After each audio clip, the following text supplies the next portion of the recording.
नागतोडा. एका गवताळ कुरणामध्ये संपूर्ण दिवसभर मुंग्या खूप मेहनत करत असत. गव्हाचे दाणे ते दूर शेतावरून आणत असत. त्यांचं काम अत्यंत शिस्तीत चालत असत. पहाट झाल्या झाल्या सगळ्या मुंग्या शेताकडे रवाना होत. वजनदार गव्हाचे दाणे आपल्या डोक्यावर घेऊन येत असत. प्रत्येक गव्हाचा दाणा ते सांभाळून आपल्या कपाटात ठेवत आणि मग अजून दाणे आणायला पुन्हा शेतावर जात. दुसरीकडे मात्र हा नागतोडा अत्यंत आळशी होता. स्वतःशी गाणी म्हणायचा आणि सतत खात असायचा.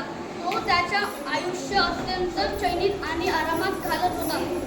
त्याला उद्याची अजिबात चिंता नव्हती. त्याला कष्ट करणाऱ्या त्या मुंग्यांची कायम दया यायची. दिवस जात राहिले आणि नागतोडा मात्र आरामात डोकावर उड्या मारत राहिला. उदार आनंदी, खाऊन पिऊन सुखी. त्याच्यापेक्षा चांगलं आयुष्य असू शकत नाही. एकीकडे मात्र मुंग्या दाणे आपल्या पाठीवर बांधून नेतच होत्या, मेहनत करतच होत्या. एके दिवशी मुंग्या आपल्या पाठीवर दाणे नेत असताना त्यातील एक मुंगी खाली पडली. तिला दाण्याचे वजन सहन झालं नाही. ती खूप थकली होती. ती रडू लागली. तिला मदत करण्याचे सोडून नागतोडा तिच्याकडे बघून हसू लागला. तिने त्याला विचारले, नागतोडा महाशय, हा दाणा माझ्या घरापर्यंत नेऊन देण्यास माझी मदत कराल का? मी आपली खूप आभारी असेल. मात्र नागतोडा तिच्याकडे दुर्लक्ष करून आपली गाणी गातच राहिला. मुंगीने तो दाणा स्वतः उचलला. नागतोडा म्हणाला, तू एवढी कष्ट का करतेस मुंगी? ये, आराम कर आणि माझे गाणं ऐक. मुंगीने त्याच्याकडे दुर्लक्ष केलं आणि खाली मान घालून ती निघून गेली. तिची अवस्था बघून नागतोड्याला अजून हसू आलं.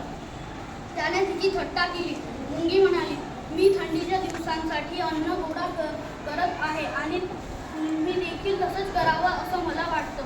नागतोडा म्हणाला, थंडीची चिंता आत्ताच कशाला? मुंगीला नागतोड्याची चूक कळत होती व ती कामाला निघाली. नागतोडा संपूर्ण ऋतूत आपल्याच नाचगाण्यात मशगूल राहिला.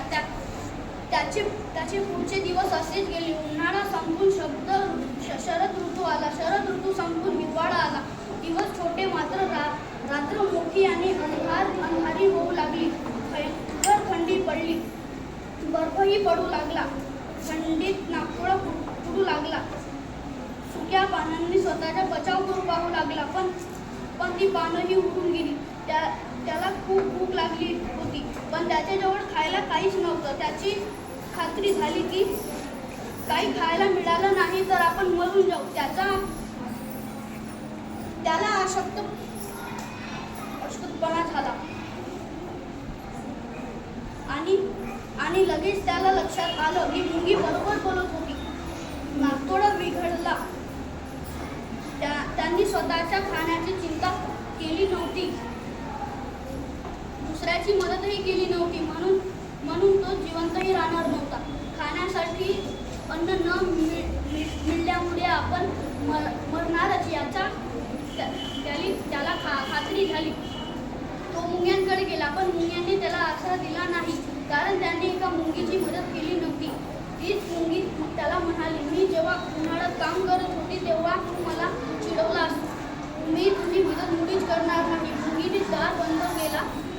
मग नागतोड्याला खूप पश्चाताप झाला. त्याच्याकडे रडण्याशिवाय दुसरा उपाय नव्हता.